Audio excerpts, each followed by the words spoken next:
uh, page 484 and chapter number 40. And the title is The Fallen King. How about आज ये नहीं करनी हमने Tuesday We go only to the English Ramayana and the Hindi Ramayana on Tuesday. Okay. So, like the sun that falls on the earth at the end of the ages, Ravan lay on the field of battle. For a moment, the Rakshasas stood petrified to see him. Then, roaring in terror, they fled back into Lanka. The Vanar's jubilation echoed across the hillside. Unearthly music broke out in the sky as Dev and Gandharv, Kinnar and Apsara exulted. A rain of heaven's flowers fell on Ram's and his army of the jungle, and its fragrance was borne on the wind across island and sea. Quickly, that fragrance spread through the world like joyful news. Mountain and river, forest and bird, plant, animal, and knowing sage rejoiced. The moon rose over the earth and bathed the momentous battlefield in silver. Ram stood radiant among his warners. He had fulfilled his mission of his life, the reason he was born. He had done the impossible. Sugriv, Vibhishan, and Lakshman gathered around him.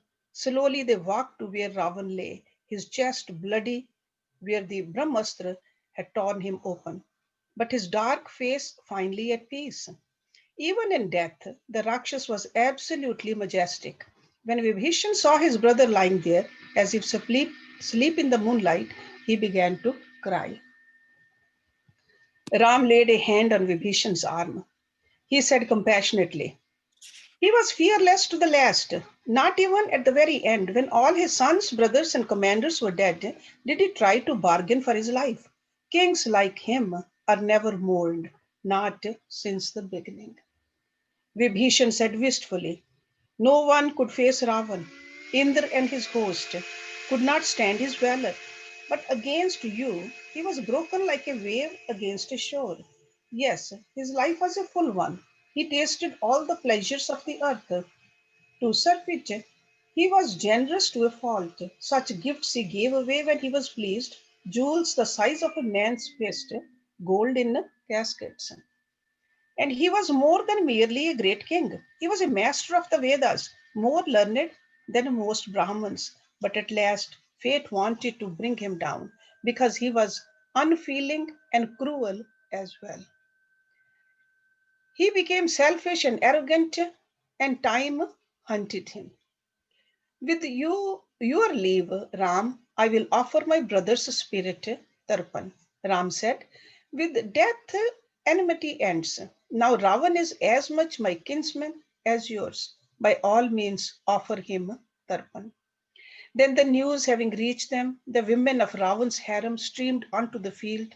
They came wailing, their hair loose, crying his name in a piteous lament.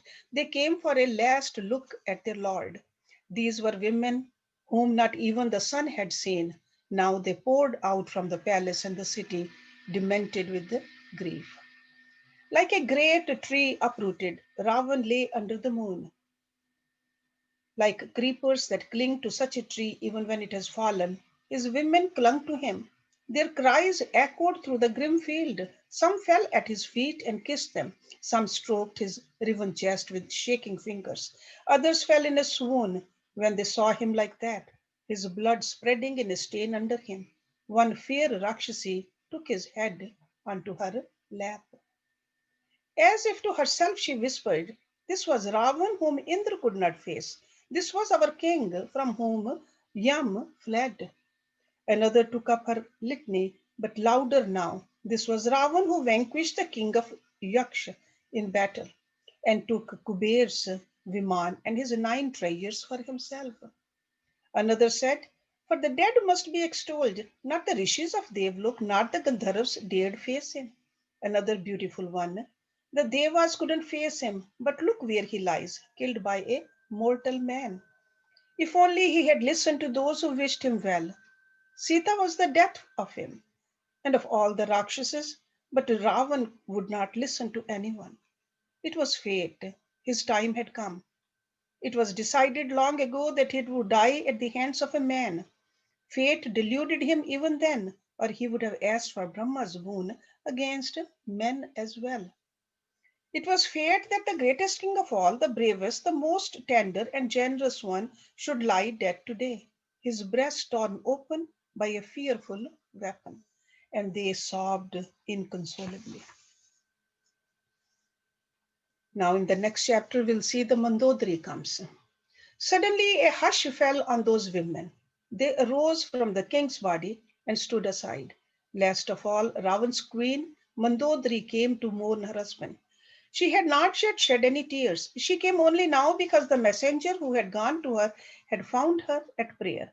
When he gave her the news, she received it calmly, as if she already knew Ravan was dead.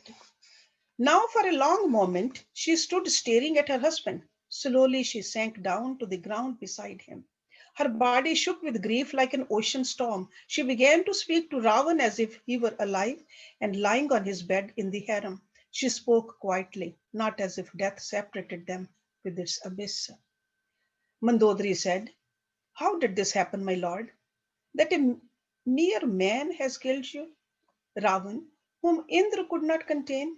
As I prayed for you today, I saw you in my mind as I have always imagined you at war.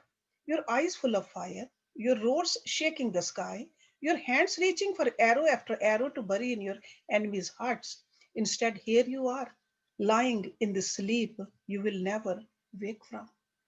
She stroked his lofty brow, his face touched with a peaceful smile. Now that all his conflict was over, she said, "Ravan, this silence does not suit you. I see you with your chest torn open and the great heart in it stilled. I see you before my eyes, but I cannot believe what I see. It will take me a long time. Perhaps I shall never believe it. Possibly I am dreaming. Ah, my lord, I warned you when I heard how Khar had died. I told you this Ram is not just a man, but you scoffed at my fear. You thought I was jealous and said I had lost my reason. I was jealous of her, yes, but it was not I who had lost my reason. Precious Ravan, it was you, that you could deceive yourself that a Kshatriya who could kill 14,000 Rakshasas by himself was just another man. Look at the price you have paid. Oh, look at the wound in your chest. Who will heal this wound?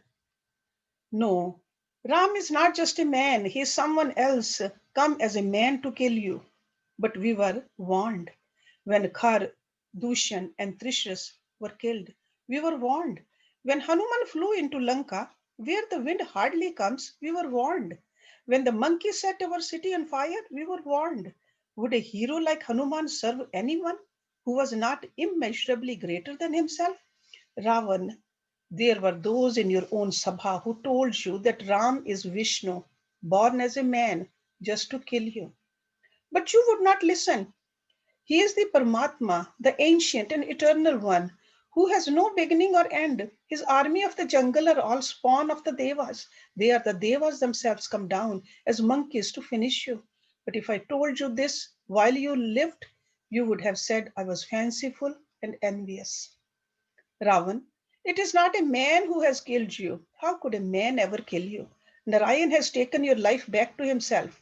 Once you were a master of yourself.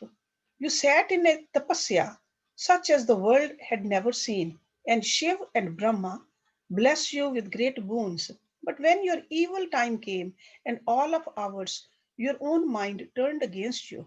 When a king isn't a master of himself anymore, how will he rule his kingdom? Her voice was a whisper. You should have worshipped Sita. She is as pure as life itself, as sacred. Instead, you lusted after her. You should have sought her blessing, but you wanted her for your bed. Deeply, deeply, the lovely Mandodari sighed. Your Antapur was always full of the most beautiful women of all the noble races. Look at me, my husband. In what way am I less beautiful than Sita? In what way am I less well born? But fate deluded you, and Sita came into your life as your death. No man can turn his death away, and you could not resist her. But now Sita will go back to Ram, and they will be united again, while I, oh Ravan, How will I live in this cruel world without you? How will I bear the sorrow that tears my heart just as Ram's Astra tore yours? Answer me, my lord, answer me. She sighed again. No, you will not. You lie here, with all the glory drained from your fierce face, your eyes which blaze like suns are shut forever. Never again will I have the look of love from you, from them you once used to turn on me, or your smile of so much humor and majesty. Ah, look at the dust that already covers your face in its heartless film. Mandodari trembled under the moon as if a great cold was in her bones.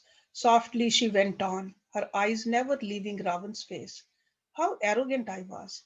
I thought no one could ever kill you. My father is Maya, lord of the Danavs. My husband was Ravan of the Rakshasas, and my son was Indrajit, who hauled the king of Devas through the streets of Lanka. Great was my pride, great my security. Now, in a few savage days, I have lost both my husband and my son. Look at you. I cannot even hold you in my arms for the arrows that pierce your body. Ravan, is this really happening, or is it a dream from which we will both awaken? When Indrajit died, death called me in my heart. But how could I kill myself when you were still alive? But you did not feel the same love for me, or you would not lie here like this, not speaking or stirring. Did I often offend you that you have chosen to punish me so bitterly? Oh, this is the curse of the thousands of women whose husbands you killed. When I think of how you abducted Sita, that was not like you at all. You behaved like a coward and a thief, luring Ram away and then stealing her from him. You who have never been afraid of anyone. It was your death come for you, and we did not see it. Look at you, husband, lying there as if it is the earth you love, and her arms you would rather sleep in than mine. Only now tears welled in her eyes and rolled down her face. Grief overwhelmed her. Without another word, Mandodari fell unconscious across Ravan's corpse. The other women came forward to revive her. Then Ram came there and said to Vibhishan, before his body begins to decay, let him be carried into the city and prepared for the last rites. Let the women be persuaded to return to their Antapur. Vibhishan coaxed Mandodari and the others back into the Lanka. They went, crying aloud, with 100 last glances at their fallen king, heartbroken because they knew they would never see his face again. A new king in Lanka. Ravan's dark body was washed and prepared for the final tarpan. But suddenly Vibhishan cried, I will not perform the last rites. He was not a man of dharam, but a liar and a killer. He was not my brother, but my enemy. He was conceited and lustful. He was a monster, his eyes always straight to other men's wives. An older brother should be worshipped like a father, but I did not respect Ravan. I will not offer tarpan for him. He does not deserve it. Laying a hand on the noble Rakshasa's arm, Ram said gently, it is your dharam, and you must do it, my friend. True, your brother was a sinner, but he was also a great king. Now he is dead, and you must offer him tarpan, so his spirit is gathered safely to his fathers. Look at him now. The past is finished. Death has released Ravan from himself.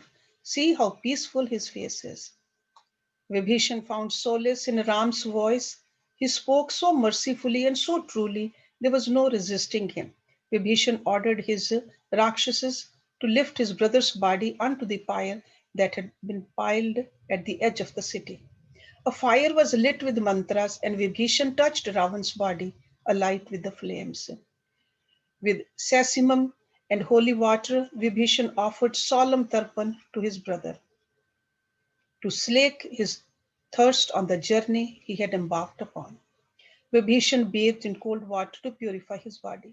Wearing a wet cloth round his waist, he mixed sesame seeds and blades of green grass with holy water. He offered these for Anjali to Ravan's soul. Facing south, he prostrated himself on the ground.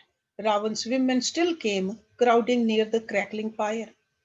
Vibhishan asked them to return to the Antapur, saying, "It's not proper for you to be here." Ram stood with Hanuman, Lakshman, Sugriv, Angad, and the other Vanar chieftains around him. With folded hands, Vibhishan came to Ram. Above them, the subtle Akash was empty again. The Devas and the other celestials had gone back to their glorious cities and timeless gardens to celebrate Ravan's death. Ram was being hymned in all the tongues of grace, which have been spoken since before the world was made and are the ancestors of our earthly languages. The wisdom of Sugriv was being praised, the loyalty of Lakshman and Hanuman. In their airy halls, Gandharvas sang and Apsaras danced, for at last it was true that Ravan was indeed dead. The darkness they had been plunged in for eons had been broken, and their spirits soared in freedom. On earth, Ram went to Matli and embraced him. At the critical moment, it had been Indra's inspired Sarathi who told him to invoke the Brahmastra. He walked around the unearthly chariot in Pradakshina and stroked the wonderful horses' heads. Swift as light you were, Ram said to them, my victory is at least half yours. They nuzzled their faces against him.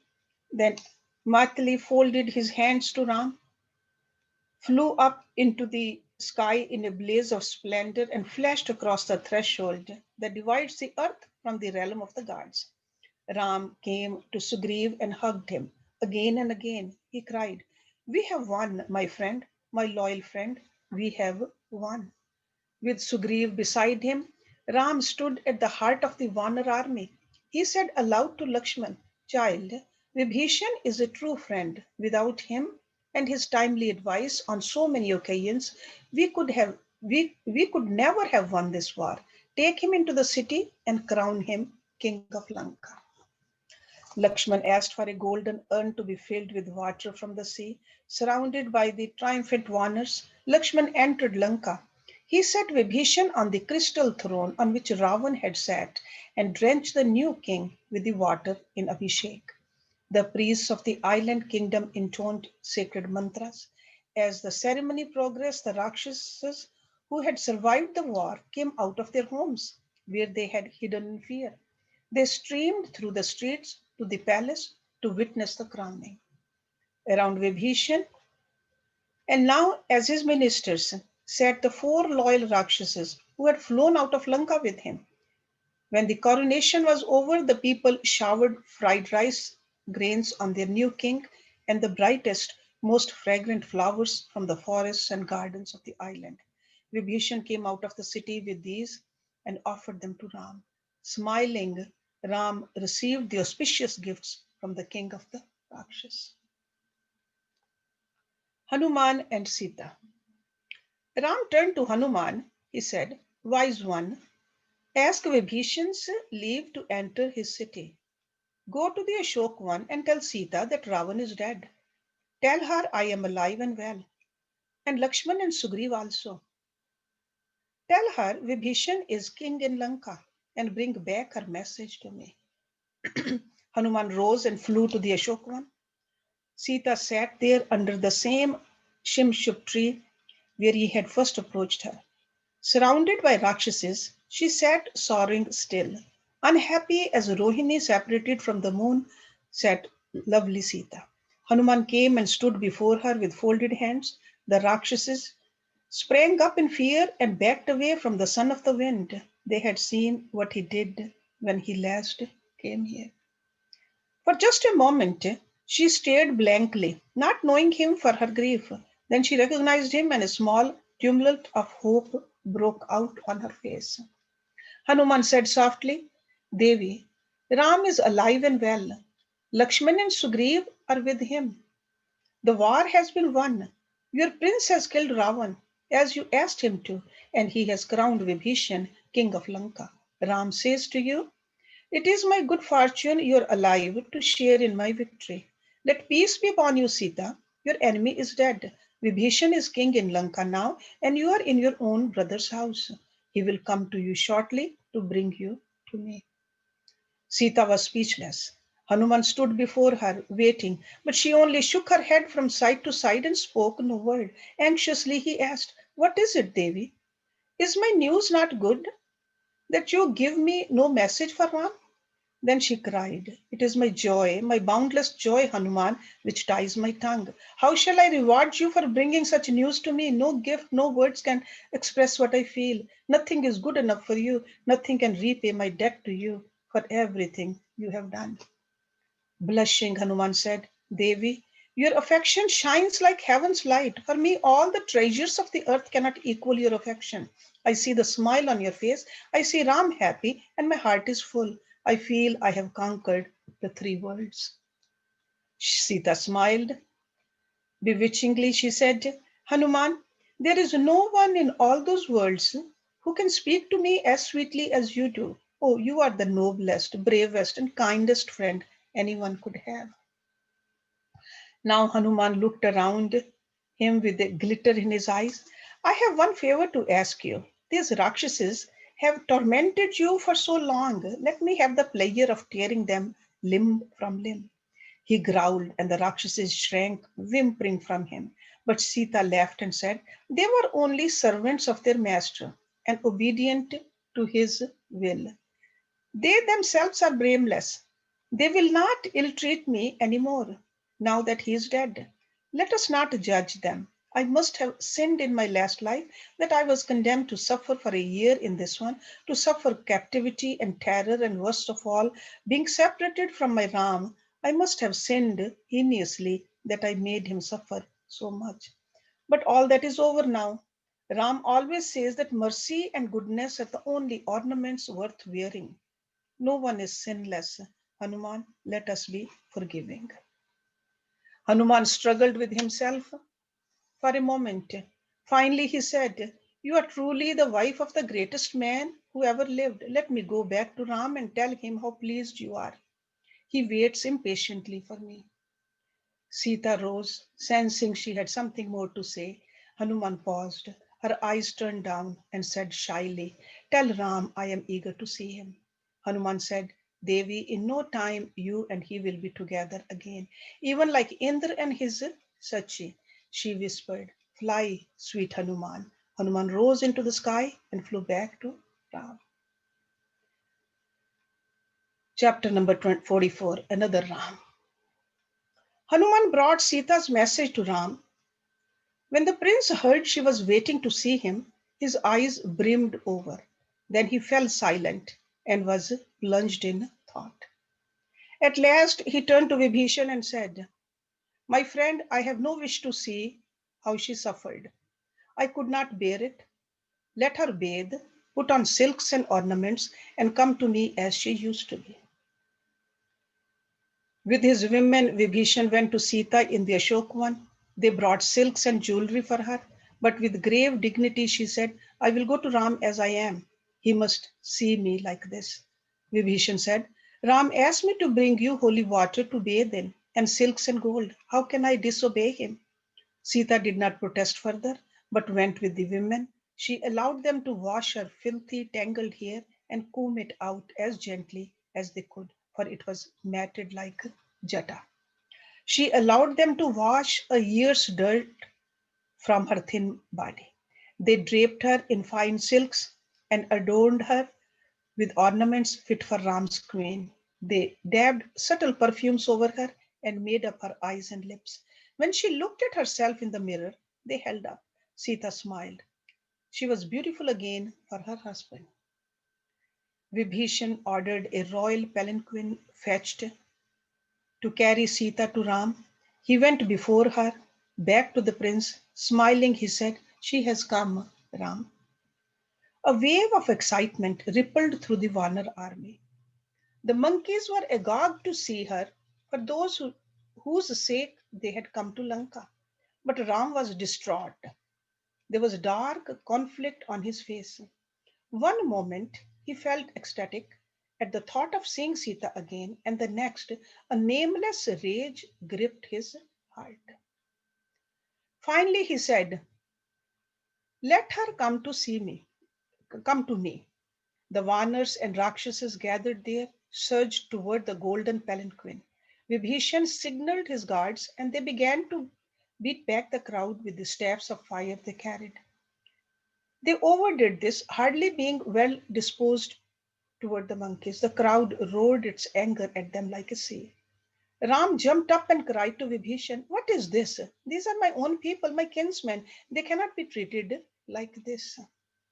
A woman's chastity is her protection, not walls and weapons. Let them look at her even as they look at me. And let her see me surrounded by those who helped me rescue her. In exceptional circumstances, the people may look upon a woman in war or when she is in trouble, during her wedding or at a yajna. He bit his lip. There has been a war for Sita's sake, and she is in trouble. Lakshman, Sugriv, and Hanuman stared at him in amazement. Vibhishan went quietly to the palanquin to fetch Sita. With each moment that passed, Ram's disturbance grew. He frowned, he clenched his hands, and stood taut as a streak of lightning. Vibhishan helped Sita down from the litter and led her slowly to Ram. She shrank from the thousands of eyes that stared at her. She blushed at the gasp from the crowd. When the monkeys saw she was more beautiful than they had dreamed, she covered her face. At long last, she stood before Ram. She saw his dark face and stood gazing at what she saw as if it was her very life, which she had lost and regained. She whispered, "My Lord." Her eyes swam with tears and her heart beat as if it would burst for joy. But Ram avoided her gaze.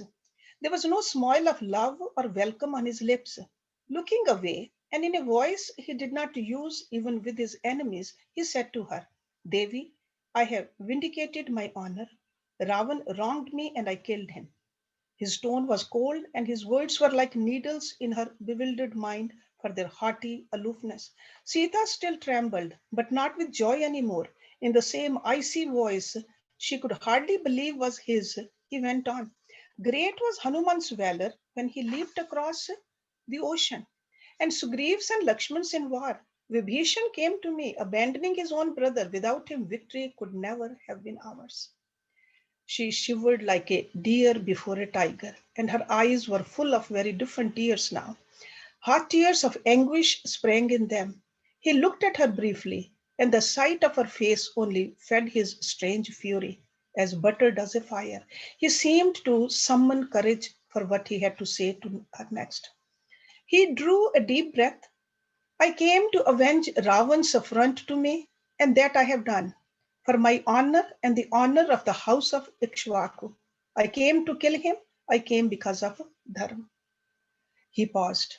Then, as if plunging a spike of ice into her, he said, "Do not think for a moment, Sita, that I came for your sake. Your name is a stain on our family. It pains me to even look at you. You can go wherever you like. I have rescued you as I swore I would. I owe you nothing more.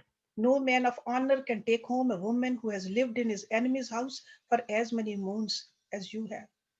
I feel nothing for you. You can go with whomever you choose.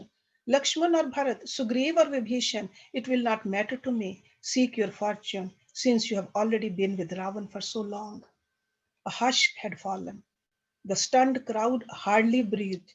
Just once more, helplessly, Ram looked into Sita's face as if to seek something there that he could not bear to find. Then he turned away, red eyed. Sita stood before him, as stricken as Ravan had been by the Brahmastra, her heart breaking with each searing word he said. Before all those Vanars and Rakshasas, tears flowed down her face and fell to the ground. She bowed her head down, right down, as if to bury it.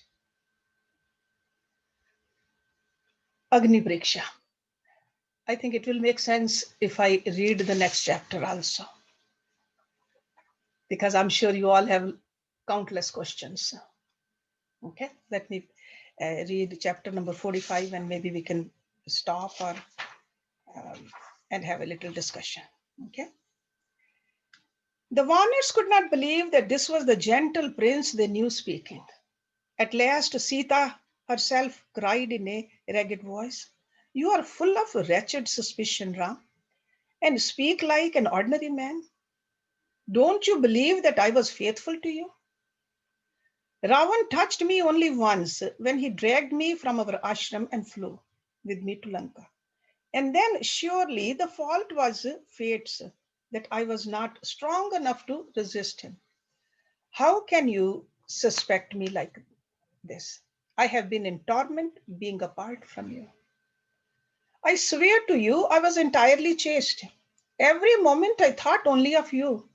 If you were so full of doubt, why didn't you tell Hanuman to bring your true feelings to me? I would have killed myself at once, and you would not have had to fight this war. Instead, you sent him with lies.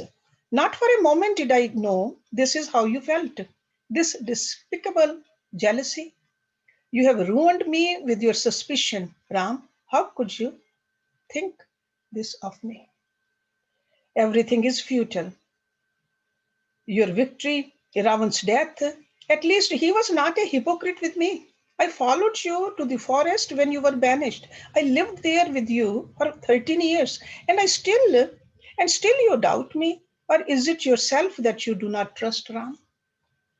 Her breath came in gasps. Tears streamed down her face, and now anger was in her voice.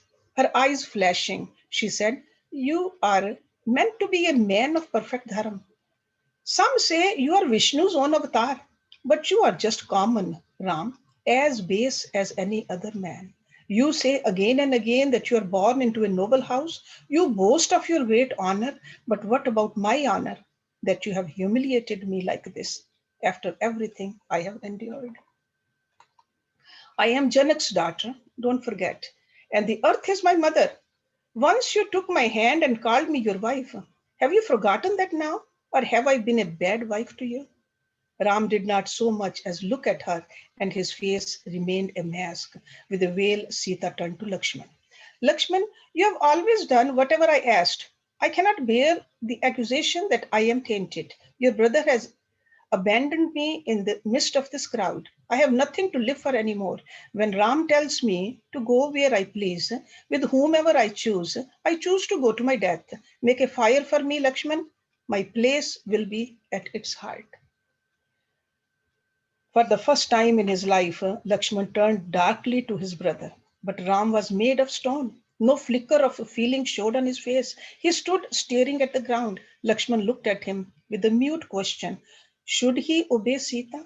With awful silence, Ram said he should. Helpless, his eyes also streaming, Lakshman began to build a fire.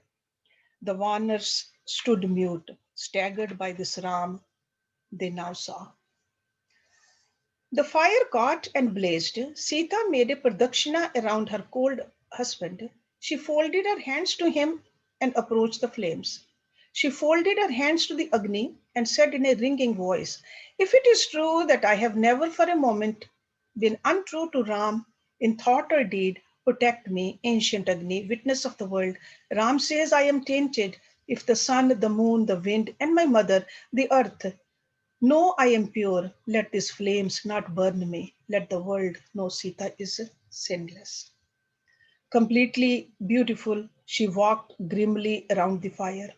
Another flame herself. Then, without a trace of fear or a backward glance, she walked into it. A gasp rose from the Vanars, and Lakshman cried out. The flames were twice as tall as the slight, exquisite Sita. In the shocked silence, she stood at their white heart. She was the color of her golden ornaments, and the screams of the Rakshasi women of Lanka filled the air. In the sky, the Devs and Gandharvas saw her, molten in Agni's burning clasp. She was like a goddess cast into hell by a curse. The ones of light, the witnesses of the ages, had never seen anything like this before. Though his eyes were now full of tears and his mind full of anguish, Ram did not stir. He stood staring at the ground. Any question, or should I finish the next chapter too? To the next chapter. finish the next chapter to you all want to know what really happens, right? Only one page. Know what happens, but still it's good to see read this the details. So the miraculous sky. Out of the sky, Brahma's sons, the Saptarishi, cried to Ram, "How can you stand there and watch Sita burn? You are the avatar. You are the ancient one, the embodiment of all the virtues, the compassionate one." There was a flash of light from heaven. Then another and another. A miracle unfolded above. Golden Vimans appeared, a flotilla of gleaming ships of the firmament. In them rode Kuber, Yam, Indra, Varun, and Shiv. Brahma was there, mounted on his white swan. Ineffable splendor filled the sky. But Ram said humbly, "As far as I know, I am just Dashrath's son. I have heard about the prophecies, and it is true Ravan is dead, but I have never thought of myself as being anyone more than Ram, or of my life as being exceptional. If there are any deep and fateful reasons for my birth, let the Lord Brahma enlighten me about them." The four faced creator, iridescent in the sky, said in his voice of ages, "Ram, you are Narayan. You are the Parbrahm, without beginning or end, who came as Matsya and Kurma, Varaha and Vaman, Narsihi and Parshuram. Ram, you create, nurture, and consume the universe. You are the sanctuary of the Devas. You are He who pervades the galaxies. You are oblation and fire, sacrifice and sacrificer. You are the blessed Om, the inscrutable, fathomless one. I, Brahma, am your heart, and Saraswati is your tongue. When you blink, the stars are put out and lit again. The Vedas are your sacred breath, the mandalas are your body. The sun is your anger and the moon your tenderness. You were Vaman who asked Bali for three paces of land. Your Sita is Lakshmi. You were born as a Kshatriya to kill Ravan. You have delivered the earth from evil. Your mission is accomplished. But Ram stared astonished at the refulgent creator in the sky, ringed by the Devas in their marvelous discs. When Brahma had spoken, there was a great rustling from the fire in which lovely Sita stood. His body blue green flames, his hair crimson tongues of flame. Agni himself stepped out from it. He was great and bore Sita, unsinged like a child in his hands, and came before Ram. "Here is Sita, blemishless as she was born. Like a serpent, Ravan tempted her, but the thought of you was always in her heart. Not for a moment, not with a fleeting thought, has she sinned. Ram, she is purer than I am." Now tears flowed down Ram's dark face, and crying out in joy, he clasped Sita in his arms. Vanar and Rakshas watched this, more astonished than ever. Fire and moon cast their light over the auspicious field, and the Viman were sentient in the sky. Ram said, "Forgive me, my love, that I was so cruel to you. Not for a moment did I doubt your chastity. I know what you are. I know you are pure enough to wash the three worlds of all their sins. No one else could have resisted Ravan as you did. He was evil incarnate, subtle and the great tempter, and that is why you were chosen to be his captive. O Sita, more than my arrows, it was your chastity that was Ravan's undoing. You were invincible to his every blandishment and threat, and that broke his spirit." Her eyes wide, she cried, "Then why?" Ram was her familiar gentle prince again. The rage he had assumed was gone from his face. With untold tenderness, he said, "Love, if you had not passed through the Agni Pariksha, the world would never have believed you were chaste. For the world always judges by its own norms, and the world is far from perfect. The people would have said, and so would posterity, that Sita lived in Ravan's Antapur, and surely the Rakshas enjoyed her. They would have said Dashrath's son was blinded by love and he took back a solid woman. But now, my lords of the air, the world knows my Sita is purer than the fire, that she is purity incarnate, and she is just Ram's and will always be. Shiv appeared in the sky like a midnight sun. As long as Ravan ruled from Lanka, the world was plunged in darkness, a night of the spirit. Dread was in every heart, and even the guardians of the earth were helpless against Vishrav's son. The long night has ended. Ram, you are the light of the world, its rising sun. The time has come when Ayodhya will rule the earth with you as a king. Bharat waits for you at home. He pines for you. Ram, it is time you went back. But first, look, here is someone who has come to bless you. Beside Shiva's immense Viman was another sky chariot, a crystal disk that had been dark until now. At Shiva's sign, it grew brilliant and flew down to the ground among the wonder-struck Vanars. Ram and Sita now stood hand in hand like a dream, a panel on the craft, and open and out stepped a familiar figure. Ram gave a cry, Sita, and he prostrated themselves at the feet of that great Kshatriya, Dashrath, come from beyond death to bless his son. Lakshman appeared at his brother's side and also fell at his father's feet. With hands of light, Dashrath lifted Ram up, and the tears that welled in his eyes were drops of light too. Again and again he embraced his son, and Dashrath cried, Ram, Devlok is glorious, all right, but I am not content even in heaven because I am apart from you. I have never been able to forget what Kekai said to me. Banish Ram for 14 years. But now, because of what you have done, I am free of my sorrow, and the echoes of pain have left my mind. Now I see the greater purpose of your birth and your exile. My guilt has left me, because I know it was all fate's ploy. So Ravan could be killed. Ah, my son, your destiny was greater than I ever dreamed. Tears still ran down his face, which was made of light of the sun and the moon. Dashrath went on, how happy Kaushalya will be when she sees you back in Ayodhya. How fortunate the people of our city are that you returned to them as king. Today, the 14 years of your exile have ended. Go back home, my son. Rule long and joyfully. Be the greatest king the world has ever known. Ram was thoughtful for a moment. He said softly to his father, I have something I want from you. Our greater purpose has been achieved, and Ravan is dead. You must forgive Mother Kakai and the innocent Bharat. Father, your own spirit will find peace if you do. A shadow flitted across Dashrath's face. Then, with a smile, he nodded. So be it. Dashrath embraced Lakshman. He stroked the fair prince's face. As long as Ram's name is remembered on earth, so shall yours be. Never has this world seen devotion like yours. Let heaven's choicest blessings be upon you, loyal child. He embraced Sita and blessed her. Your heart will forget the harsh words Ram said to you. He never meant them, but only wanted your name to be as taintless as you are forever. Precious child, I have watched you. Ram could not have found another wife like you. They knelt again at their father's feet.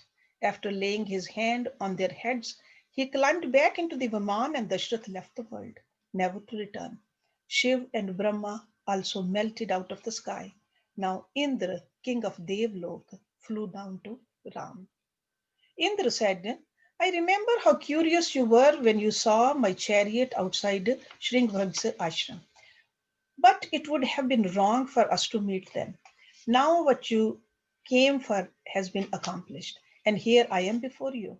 Ask me for any boon, Ram, and it shall be yours if it is in my power to give it. Ram stood with folded hands before the Dev king.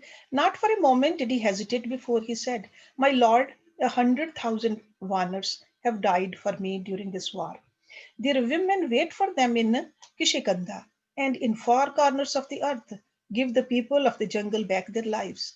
And wherever the race of monkeys lives, let there always be plenty of sweet water and an abundance of fruit. Indra made a sign of a life-giving cross across that battlefield, and by the streaming moon, every slain Vanar rose again to life. The dismembered were whole, and no trace of the wounds that had killed them remained on their bodies. Seeming to wake out of a deep slumber, they came to Ram and stood around him in adoration.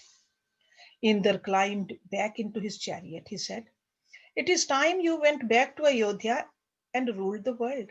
Bharat and Shatrughan are waiting impatiently for you, and so are your people. Ram, go home now." Indra gained the silver sky, and for a moment the monkeys and the demons witnessed an awesome spectacle. All the devas together in the chariots of the mandlas. Then in a whisper they vanished. For a long time, Vanar and Rakshas stood staring at the heavens, but the gods had gone. Let's stop it here. So we'll start with the chapter number 17 next week. So, anybody, any